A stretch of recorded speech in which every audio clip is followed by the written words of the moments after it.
me, our success as a group depends entirely on how we behave on a moment by moment basis over the course of the days during which we establish a leadership foundation. So I talk about the idea of us guiding our mind and doing something that dilates our soul, that makes us feel at our best.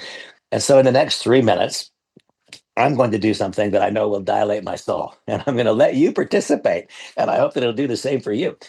Whenever I see anyone or anything do something so unbelievably good that it defies human description, then that implies that there is something beyond human involved, that there's some spark of the divine. Whenever I see someone or something do anything that is indescribably good, then what I do is it puts me in touch with the divine and it removes the barriers. It makes things seem not just possible, but likely, which might otherwise seem impossible. And so I'll give you the backdrop here. This is the 2009. Oh, for those of you who are not racing fans, horse racing fans, this would be the equivalent of horse racing Super Bowl or the final game of horse racing's World Series. This is the Stanley Cup playoff seventh game. That's what this is. And unique to this experience, there is a filly. Her name is Zenyatta. And she is racing against all of the big boys, the boys. And you know the deal. The fact is that a female horse is highly, highly unlikely to be physically able to compete with a male horse. She can compete very effectively with female horses, but competing against a male horse is another realm. Here we have the equivalent of Venus Williams winning the men's Wimbledon. Here we have the equivalent of Caitlin Clark being the MVP of the NBA, not of the WNBA. It borders upon impossible. So this is Zenyatta. She had the distinction of being the thoroughbred horse who has won more races in a row than any other thoroughbred ever, whether it be a stallion or a gelding or a mare or a filly. And here we have Zenyatta. And the reason that Zenyatta is so encouraging and empowering for me is because for whatever reason, I have always felt, and by the way, this is an important lesson too. We don't know what anyone else feels like. We can see the way they present themselves, but we don't know what it feels like to be them. I'm aware of that. Most people look at me and they assume it must feel all the time unbelievable to be me. Such a life of success. The fact is that I've always felt like an underdog. My entire life, I have felt like an underdog. I have always felt like I'm running from the back of the pack. That's one of the things that has provoked my success as an underdog, always trying to prove to myself that I was as good as those other people. Now, the good news is that I no longer labor with that. But my whole life, I felt like I was running from the back of the pack. My whole life, I felt like the deck was stacked against me until one day I gained empowerment and I came to understand the truth. But until I came to understand the truth, that idea of always being behind was always there. And the thing I love about Zenyatta is that she won 19 races in a row. No thoroughbred's ever done it. And 19 out of 19, she won from behind.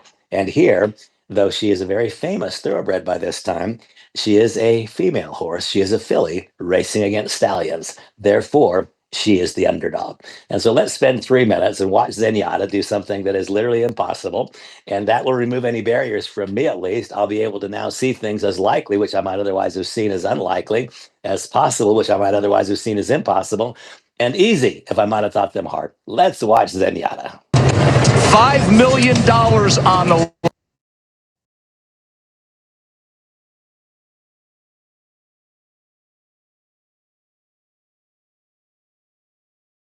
and a legacy and potentially horse of the year. And the unbeaten streak. Can Zenyatta stay undefeated? Breeders' Cup Classic. Fields sent on their way in the Breeders' Cup Classic to the roar of the Santa Anita crowd. Regal Ransom bounced away quickly. Zenyatta is dead last. Zenyatta's dead last early. It's Regal Ransom going on. Gio Ponte, Einstein is right there. Colonel John in the white colours. Summerbird has the red cap in the vanguard too. Rip Van Winkle is on the outside and Twice Over racing right behind them. They tightly grouped and not in a big hurry out on the lead. Then it's Awesome Jen. Gio Ponte's back fourth last. Been followed then by Richard's Kid. Then comes Mind That Bird and Zenyatta is dead last. Zenyatta last. Got to be giving them about 10, 11 length start. They grow to the three-quarter pole now in the Classic, and it's Regal Ransom just setting a sensible pace, not in a big hurry out here. Rip Van Winkle now goes up second, and Colonel John scrapes the paint in third. Einstein's right there too. Girolamo, Whitecap far side. Here's Kentosormo and Summerbird. They 6 at the rail, just 5 off the leader. Then it comes twice over. Awesome Gem and Gio Ponti's giving them 7-length start. Then it's Richard's Kid. Now here's Zenyatta. Zenyatta is still a good 10-11 off the leaders. And then it's 4 back to Mind That Bird. A half mile to go now in the Classic, and still the leader is Regal Ransom, a length and a half. Rip Van Winkle being sent along after him. Then Colonel John. On the far side, Girolamo. Einstein is right there. Summerbird at the rail. Twice over is next. Then Awesome Gem. Gio Ponti's behind that. Then Richard's Kid. Now here's Zenyatta, and let's see. Zenyatta has a lot of ground to make up. Zenyatta, if she wins this, she'll be a super horse. She's starting to pick them off, though. Zenyatta going to hook to the outside. Meanwhile, it's Colonel John. Summerbird in the red cap. And Zenyatta's come to the outside. Zenyatta coming flying on the grandstand side. Gio Ponti on the inside. Summerbird is right there. This is unbelievable. Zenyatta, what a performance, one we'll never forget. Looked impossible, but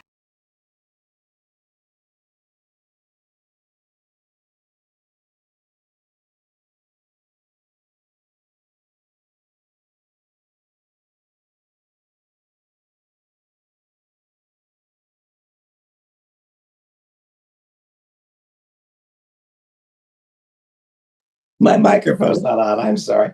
My question for each of you is, do you feel different now than you felt just 3 minutes ago? I do. I feel different. That was encouraging to me. That was empowering. Here was a filly running against stallions. She's an underdog. She was 10 lengths off. She was last. And Zenyatta's dead last. And then Zenyatta won. And she didn't just win, did she? I mean, she won in such convincing fashion. There was absolutely no question who the superstar was. And this was a superstar running against other superstars.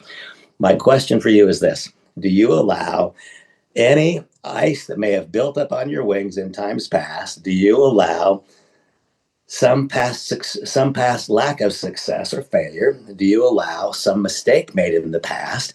Do you allow that to essentially be the weight that you carry that stops you from performing at the way that you could perform? When I watch Zenyatta run, and those 19 races, I've watched them all so many times, I smile broadly because I see me in her. I see me in her. I see a willingness to do that which is required to succeed. And I can find joy in the fact that no longer do I feel like an underdog, but I can also find joy in the fact that being an underdog for so many years fashioned the person that I am. If you felt like you're an underdog, understand that experience has fashioned the person that you are. And then realize that at this moment in time, we have found a mechanism that makes it possible for us to change the slope, the trajectory of our lives. So in this session, a couple of thoughts for you. And I realize there's some of you who this will be repeat for, because some of you have been in my community for a period of time and have heard many of these teachings, and others of you, you're brand new. And so there's a group of lessons that I teach, which in total are called 35 years. Now, I first created this content a decade ago, and it was then called 25 years. And it goes 25 years. What I've learned in 25 years, you can learn in the next 25 minutes. Well, a decade more has gone by, and I've learned some really important things in the last decade. In fact, I will tell you some of the most important lessons of my life have been in the last 2.5 years, really and truly. Some of the most important lessons of my life. And 3 years ago, I had no idea how badly I needed to learn those lessons that were upcoming in the next 2.5 years.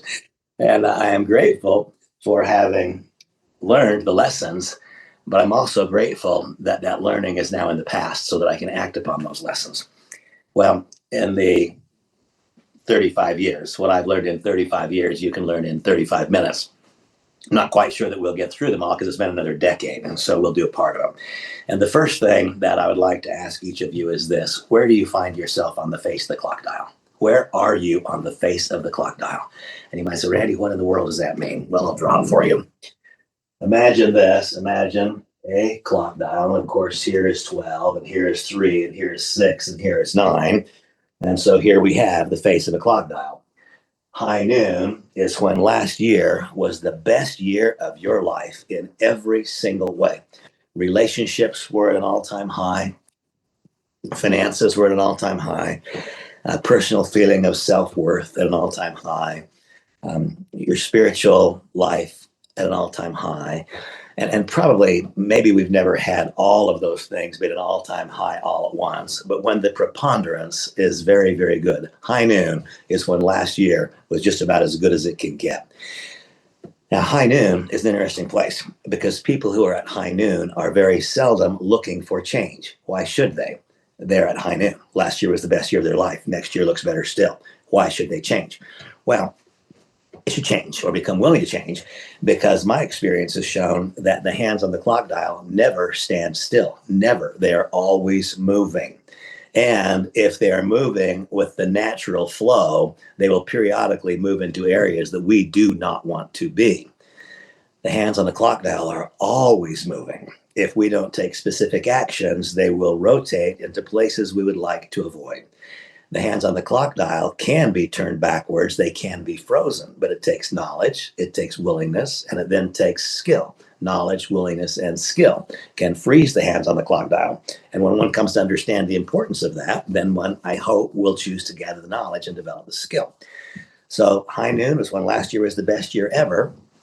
What is 3? 3 is when something has changed and it's become evident to other people. See, at 2:59, something has changed, but other people are not aware of it. At 3 o'clock, something has changed, and other people are now aware of it. And so, what are some examples of things that might have changed, and how might that impact the way that one might receive our message? Well, what if I have a friend a number of years ago? I live in Utah, and in the area that I live, it's a Delta airline hub, and so there are a lot of Delta employees here. Delta mechanics, Delta flight attendants, Delta pilots. They're all here, like a lot. It's a big part of our community. And I remember it's been a long number of years ago, 15, 16 years ago. I had a friend who was a Delta, who flew big, long haul airplanes. He was flying a DC 10. It was that many years ago. I don't think DC 10s are still in commercial service on airlines. But he was a DC 10 pilot, flying long haul flights from the United States to Tokyo, United States to Europe, and so on. And he was also very well placed in the pilots union. And so a very respected individual, a highly compensated person. And so now imagine, his name was John. And so now imagine that John is a highly respected long haul Delta pilot. He's a captain. He's also very highly positioned in the Delta pilots union. And he's a person who is known and respected in the local community. And so now imagine that you get a phone call from John. Everything in his life, as far as you can tell, is absolutely a beautiful thing. John calls and says, "Hey, I'm interested, or I've become involved in another project. It's called Leve AI. And this is something that I think could benefit you as well. It's about artificial intelligence. Let's talk." Well, you'll receive that message, will you not, through a filter of, how do I perceive John? My gosh, John's winning in all aspects of life. He's got a nice marriage. I can see that. His children are happy and they do well in school. And I mean, everything looks really good. I see his name being talked about in positive circles. And so if John is interested, there must be something here that's really good, because look how great John's life is. You see, we see the information being offered by another through the filter of the one offering to us the opportunity. That's the truth. Now, there are skills that we can develop which will cause a person to see the opportunity being offered as opposed to seeing the one who is offering the opportunity. But no one, I've never met a single person who at the very outset had those skills. And so this is the truth. We need to acknowledge the truth, measure it, be willing to act upon that truth. And I don't even know if I pushed record. Did I push record on this thing? Record. I did. Gosh, that is such a bonus for me. And so at any rate, we will hear and see the message through the filter of what is our perception of the one offering the opportunity. And so if you are between 12 and 3, understand the magic of the moment.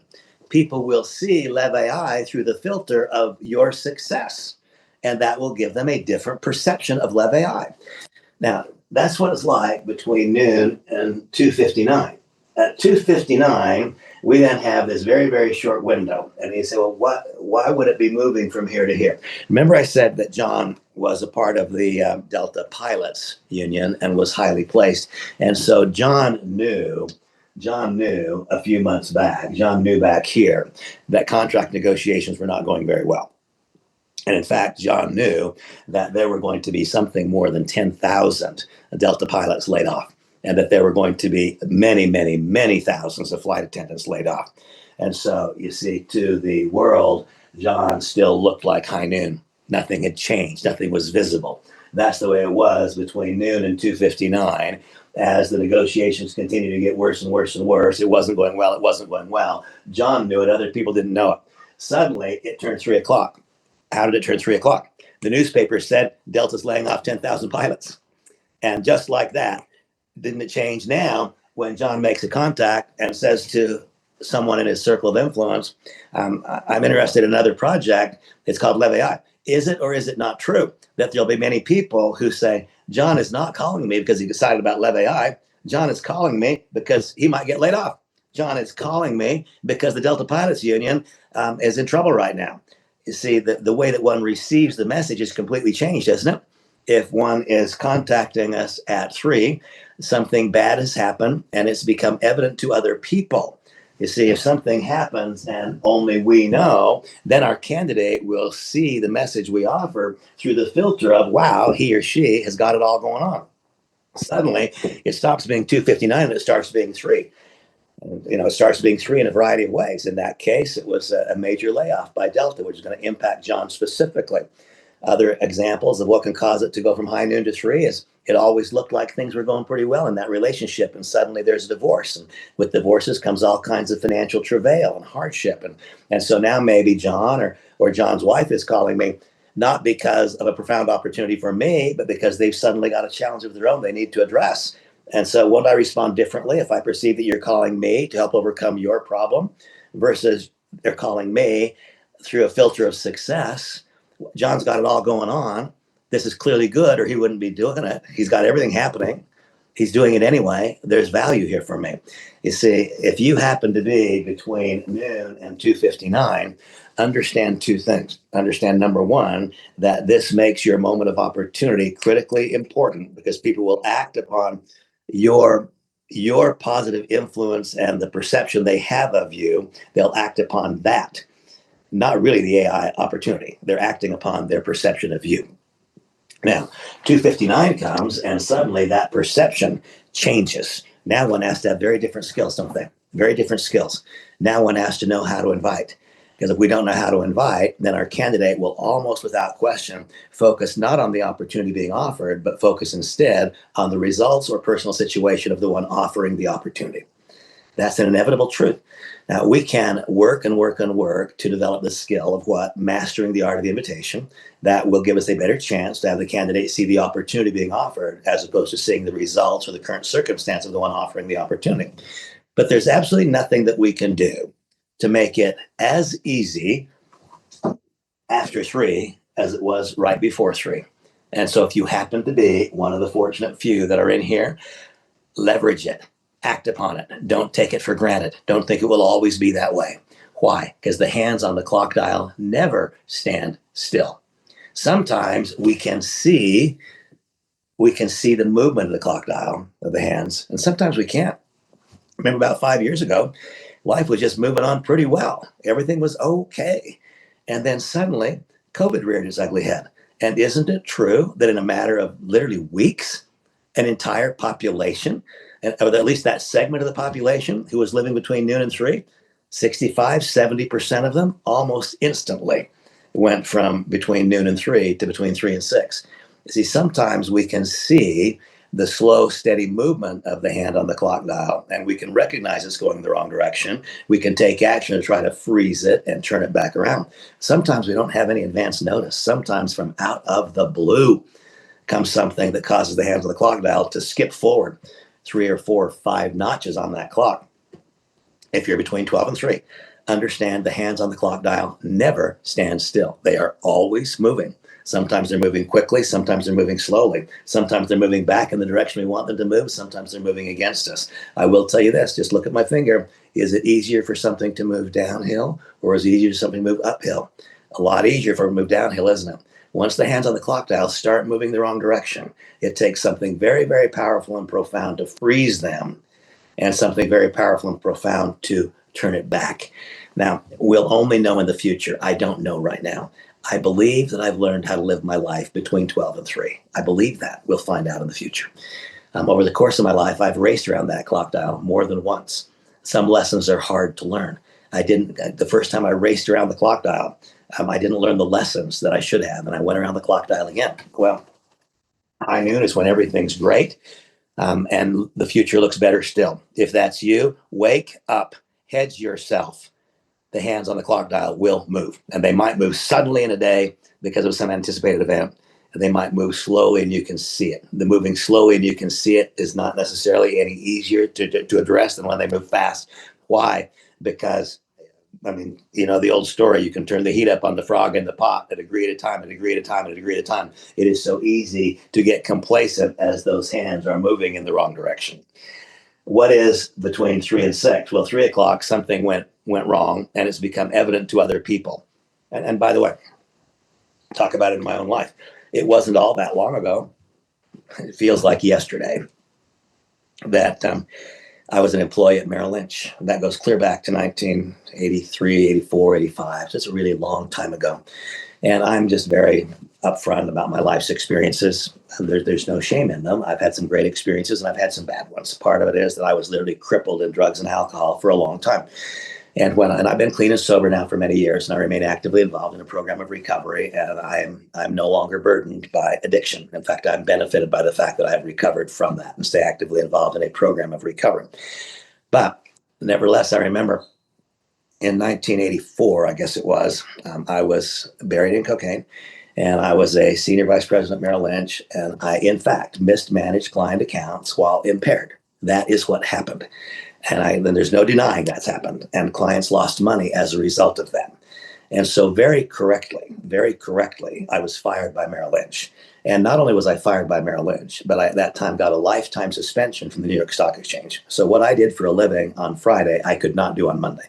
I couldn't go from Merrill Lynch to Shearson. I couldn't go from Merrill to BlackRock. No, the party was over. I had to find something completely different to do for a living. So imagine if I had made the phone call at 2:59. To introduce someone to my new side gig, which in fact was going to be my full-time thing. If I contacted them at 2:59, this is Randy Schroeder calling. He's a senior vice president at Merrill Lynch. He lives in one of the wealthiest communities in San Diego County behind Gates. He's got a lovely wife and children and family, and Randy's got it going on. And he's calling me, asking me to participate in this thing. That's a great idea. 3:01. They saw in the newspaper, Randy just got fired from Merrill Lynch and got a lifetime suspension from the New York Stock Exchange. And then I call. It's a lot different, isn't it? My gosh, how different is it?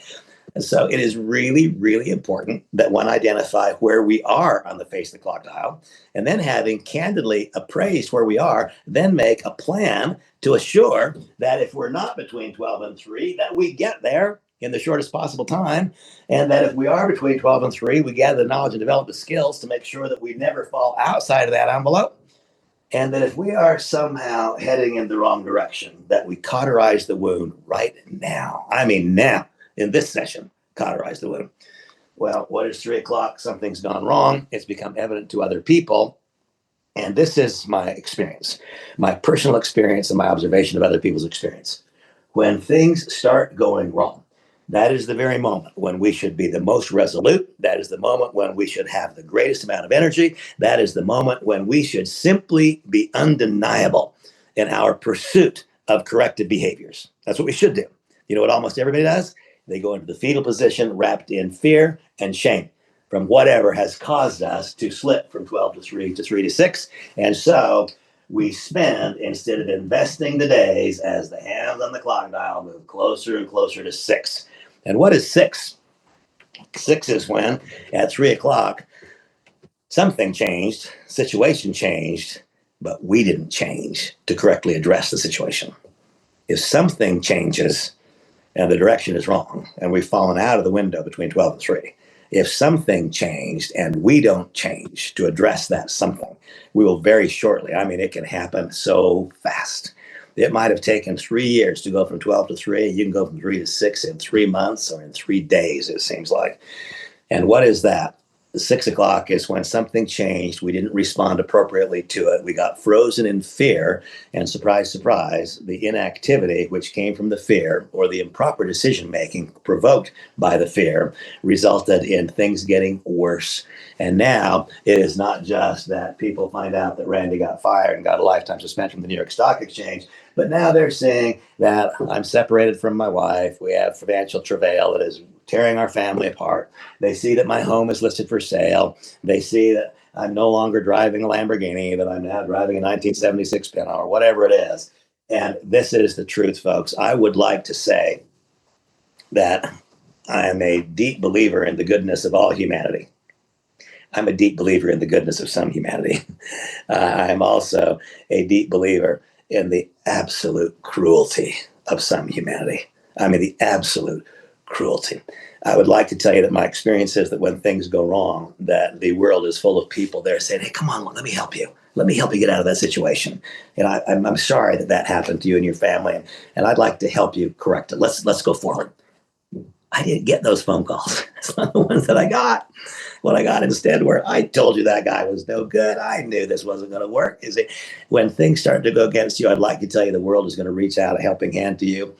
My experience is that the world tends to pile on when things go wrong. That is human nature, and we're not going to change it. And so 6 o'clock is when something's changed. We allowed fear to get in the way. We did not act resolutely. We did not cauterize the wound. It continued getting worse. And now back here, it's become evident to others that not only has something changed, but that we have not reacted to the change in such a way that we're likely to come back. Our entire world writes us off. And the movement between 6 and 9 typically takes place in less than a month. And now suddenly, if we didn't drink too much before, we start to drink too much. If our marriage wasn't in trouble before, it probably is now. Do I believe that financial wellness is a requirement for a good marriage? Yes, I do. Financial strain is as big, I consider it to be as deadly as some forms of cancer. That's the truth. People take their lives because they're diagnosed with an incurable form of cancer. People take their lives because of extraordinary financial pressure. Those things happen. I think that financial pressure can be such a burden upon us that it makes it almost impossible for us to see the solution. All we can see is the problem. And if all we see is the problem, it'll get bigger and bigger and bigger and it'll dwarf everything else in our field. There's nothing else that we can see. And so the first thing to determine is, where are we on the face of the clock dial? Really and truly, no kidding. Where are we?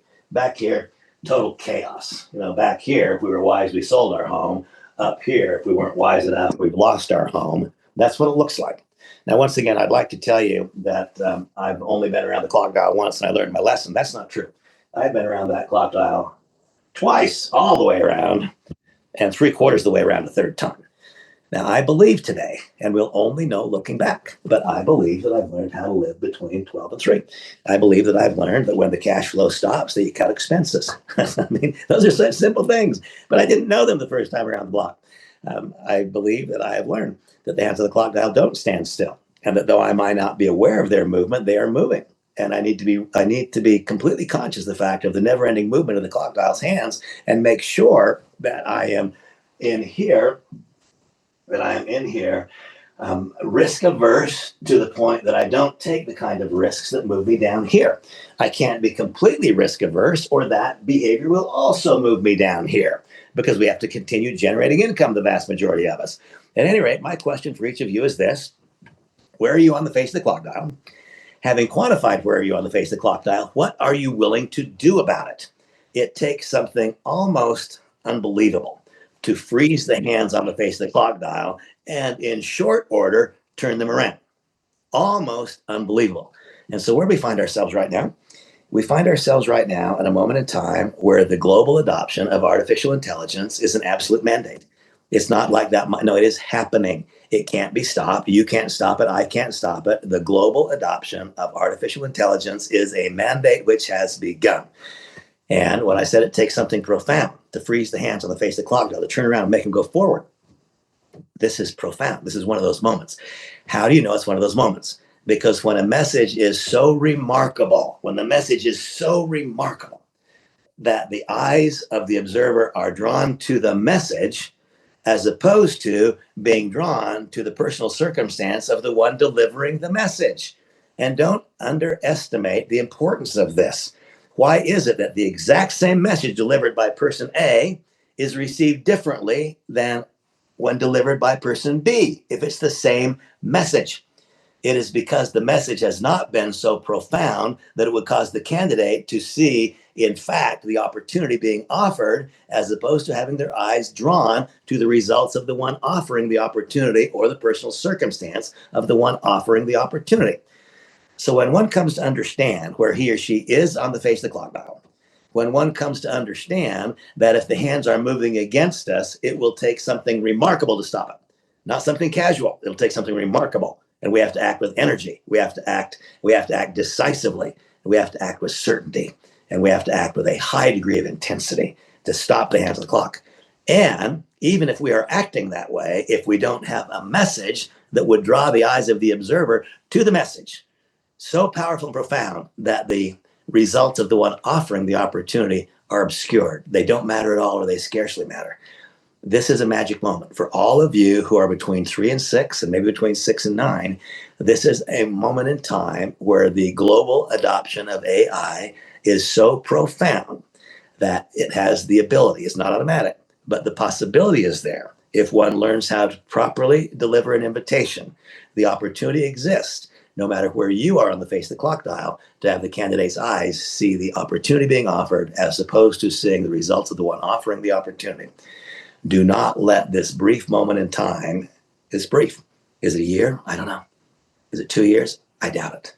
But don't let this brief moment in time where the global adoption of AI is such a widespread topic, and yet there is so much ignorance around it. That's the magic, folks. Widespread discussion, that discussion being almost and totally dominated by ignorance as opposed to by knowledge and fact. That's the moment in time when we can freeze the hands on the face of the clock dial and when we can turn it around.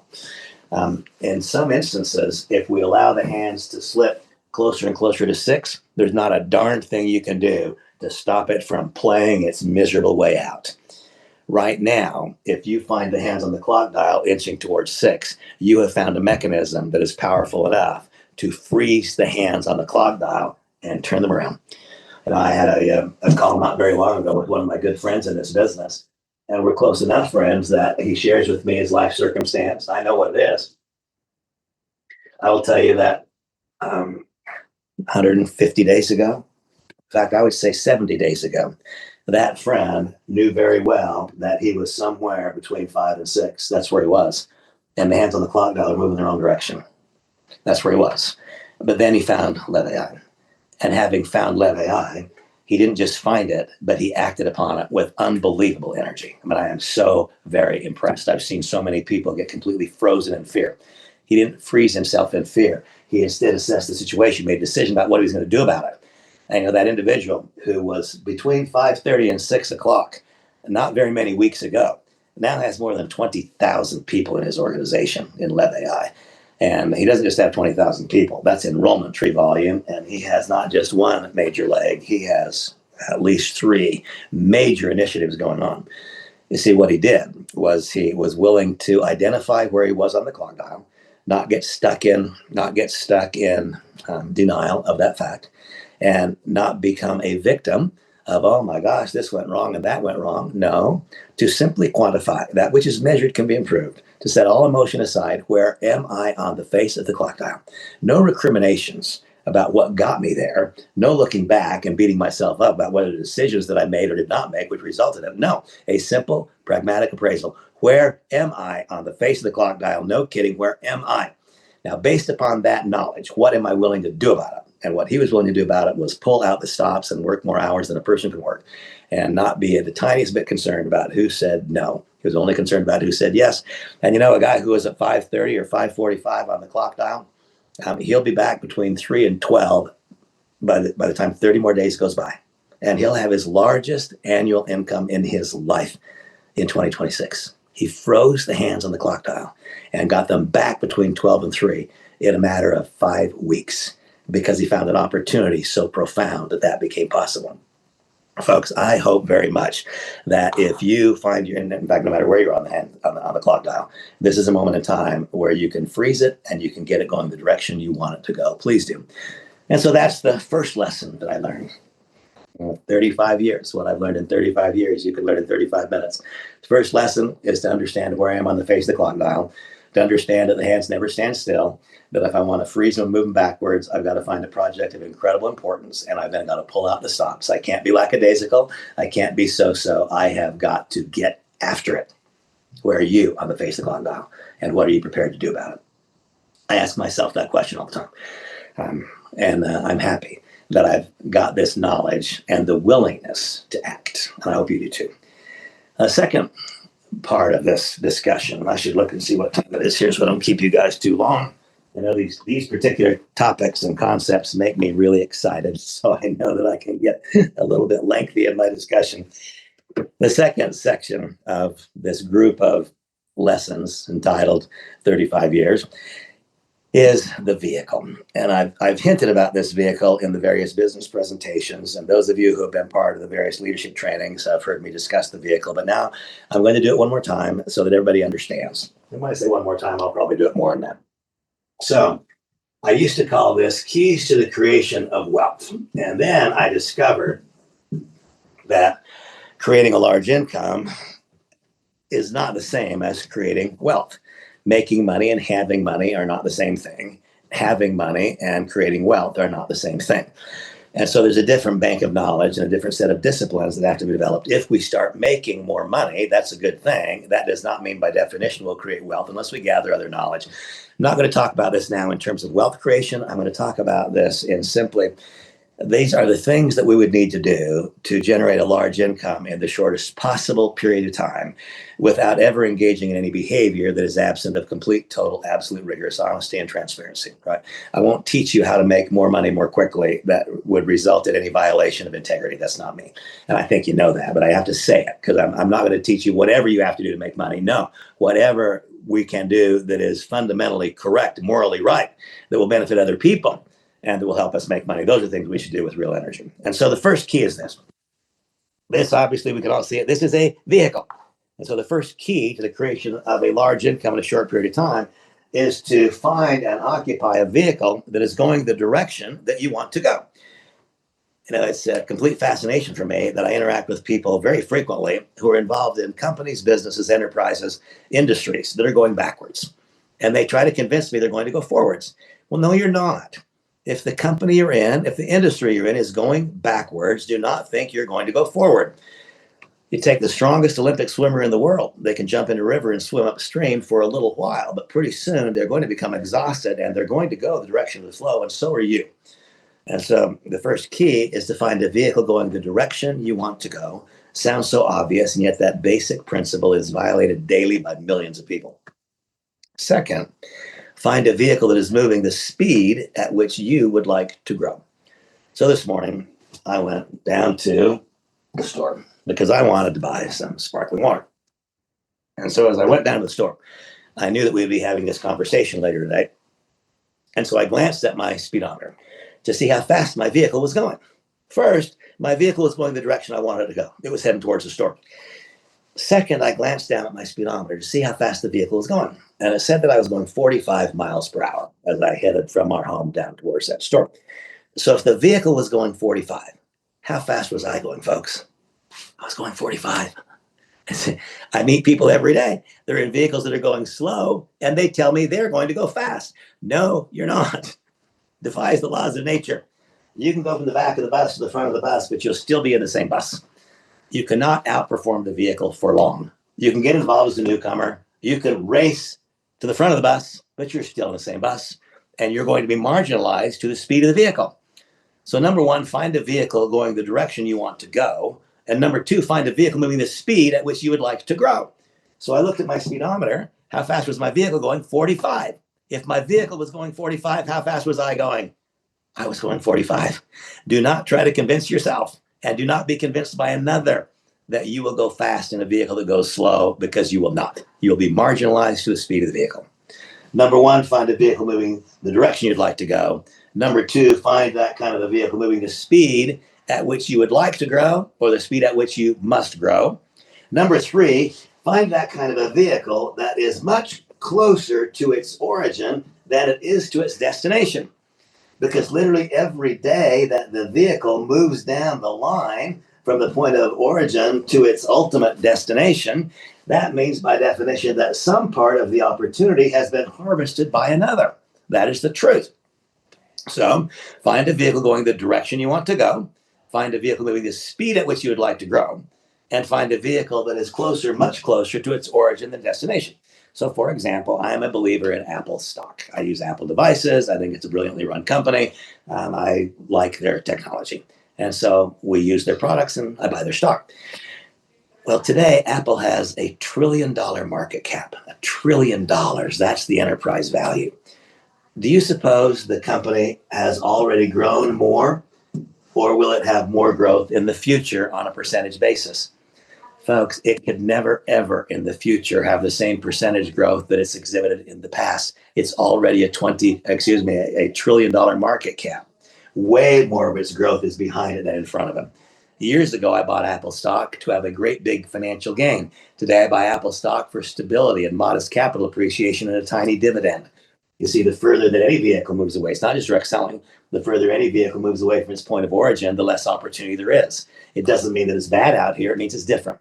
Up here, it is to generate a little dividend and have security and modest growth. Those people who had the wisdom, the intuition, or the luck to get involved at the very beginning and stay the course, they became wealthy. Remember, this is called keys to the creation of wealth, keys to the creation of a large income in the shortest possible period of time. Find a vehicle going the direction you want to go. Find a vehicle moving the speed at which you'd like to grow. Find that kind of a vehicle that is closer, much closer to its origin than its destination. And then this may be the single most important lesson that I have ever learned in entrepreneurship. And it is this: if we find that kind of a vehicle, do not simply occupy it. If we simply occupy the vehicle, you know what? The vehicle's moving forward and the vehicle has a back door. If all we do is occupy it, it will move forward, we'll fall out of the back, and we'll simply be looking at the taillights and watching with fascination the tremendous successes of other people that we missed because all we did was occupy. And so what then should we do? Not just get in the vehicle. This is the lesson that I learned. I'm a struggler. I'll get up earlier than other people will. I'll stay up later. I'll make one more phone call. If 10 people in a row give me a good solid hard no, I'll call the 11th with the same cheerful attitude that I had when I called the first. That's who I am. That's the way it is. But that doesn't that willingness to act, that struggling, has never produced the outcome that I want. What has produced the outcome, it's not been about struggling to make something happen. It's about identifying those things which are destined to occur and then causing that which was destined to occur just a little more quickly. Sounds like our company, doesn't it? Identifying that which is destined to occur. Do you think that you are responsible for the global adoption of AI? No, none of us could think that, could we? Do you believe that you could stop the global adoption of AI? So here are the questions that I ask myself. Does the project require me for its success? If the project requires me for its success, I shouldn't do it, because that means that I have a job and I'm not interested in one. So number one, I've got to identify projects that don't need me. They'll work without me. If you believe that our company, Lev AI, needs you for it to succeed, for heaven's sakes, don't do it. That would be the single biggest reason to not do it. If I know that the venture does not require me, then that means that perhaps I should. If I believe that it does not require me for its success, and then if I believe that if I mastered all of my resources and power, I called every person I know of influence in business and government, and I tried to stop the global adoption of AI. Do you think I could? Of course not. Absolutely not. This is a foregone conclusion. Just as the world adopted computers, just as the world adopted the internet, the world is adopting AI. And no one and nothing is going to stop it. Identify those things which are destined to occur and then become a catalyst in causing that which was destined to occur a little more quickly. That simple lesson has been worth 50 million US dollars in earnings to me. Don't try to make something happen. Identify a vehicle going the direction you would like to go. Well, here we have Live AI. This company's going to go live next week. I'm not making a formal announcement here. Blake will do that. The company's going to go live next week. And even today, in these earliest moments, here we are. You could even say that the vehicle is still in the garage. It's just about to exit the garage. Right now, the vehicle's in the garage, but it started moving forward. And that is evidenced by the fact that we have, I guess, 33,000 plus early adopters. And so from 0 to 33,000 participants in 4.5 weeks. So is that going the direction that you want to go? Go in the direction I want to go. Is that moving at a velocity that would allow you to grow in an unrestricted way? A vehicle moving the direction you want to go, moving the speed at which you would like to grow. Today, our company is not even out of the garage, it's about to leave the garage. And we can look at this in two ways. We can look at it in terms of the global adoption of AI. There are 8 billion people on planet Earth. Out of those 8 billion people, about 3.75% right now are trying to use AI. That means that there's 76, there is 96.25% of 8 billion people who are all going to be required to adopt AI. This is what we need to understand. This is why Sundar Pichai says, that the CEO of Google, this is why he says this is more profound than fire or electricity or anything we've done in the past. This is why the head of DeepMind says this will be bigger, says the difference with AI is going to be bigger than the Industrial Revolution and perhaps 10 times faster. And so, with that in mind, if we have literally billions of people who will be required by societal norm to adopt AI, if we remarkably offer at this moment the single best iteration of AI with the only all-inclusive group of applications which communicate and literally teach one another so they're better the next day, if you got the best product, the best technology, and the best price in an environment where there will be a mandated adoption by more than 7 billion people, well, now we've identified a vehicle going the direction we want to go, moving the speed at which we would like to grow, which is at the absolute genesis. None of the growth has yet occurred. When we talk about 33,000 people, that can sound exciting until you compare it to 7.5 billion. And then that'll give you an idea of how insignificant is that beginning so far. And so, folks, you have found a vehicle that is going the direction you want to go. You have found a vehicle that moving the speed at which you would like to grow. You have found a vehicle that is much closer to its origin than its ultimate destination, ridiculously so. The question is not whether you will occupy the vehicle, you will, because you're going to be required to adopt AI. The question is, will you be the catalyst in causing that which was destined to occur a little more quickly? In other words, the question is not, will you enter the vehicle? You will. You have no choice. The question is, will you be the one who grabs the steering wheel and puts your foot on the gas? Will you be the one who causes that which was destined to occur a little bit more quickly? If the answer to that is yes, then you have an opportunity to do something financially that is more profound than anything you've done before. And you now have a legitimate chance to freeze the hands on the face of the clock dial, to move them into that 12 to 2 range, 12 to 3 range. And if we then, as a group, as an organization, have the willingness to, over the course of the next 3 years, 4 years, and 5, gather the knowledge and develop the skills such that we can take that more rapid flow of income and learn the difference in making money and having money, and then learn the difference in having money and creating wealth. To the extent that we find the vehicle that meets the parameters that I've described, and we then gather knowledge and develop new skills and character attributes reflective of all that I've described here today, then we have a chance to live the balance of our lives between 12 and 2. There's no greater gift that I could offer you, unless your health is shot and I could offer you back health. I can't do that. Almost beyond that, I know there's nothing I can do to turn back the hands of time. I can't make you, if you're 70 years old, I can't make you 60. But you know what I can do? I can cause your optimism and confidence in the future to be at the highest level of your life. And if you're 70 years old and you're more confident in the future than you've ever been, then in all respects, many respects, you may in fact be younger than you were when you were 60. There's almost no limitation to the amount of good things that can happen here if we gather the knowledge. I appreciate you being here to gather knowledge. If we act upon that knowledge and develop skill, and if we then become resolute in making a decision to push ourselves hard against the grinding wheel of life, such that any little character flaw that acts like the princess and the pea, that pea under the ninth mattress, any little character flaw that causes a person to resist interaction with us, that needs to be neutralized, And if we can neutralize a character flaw and then take what was once a character flaw and turn it into a future character strength, that will also, by its definition, stop the hands on the clock dial and begin moving them the other direction. And so it's about both the specific behaviors we engage in, but it's also about the personal characteristics and attributes that we develop. These things in combination, when added to the right vehicle, give us a chance to always live between 12 and 3. And that is a gift, absolutely a gift. Well, 35 years. What I've learned in 35 years, you can't learn in 35 minutes because those are only 2 out of 5 lessons. But the good news is we've got a lot of chances in the future.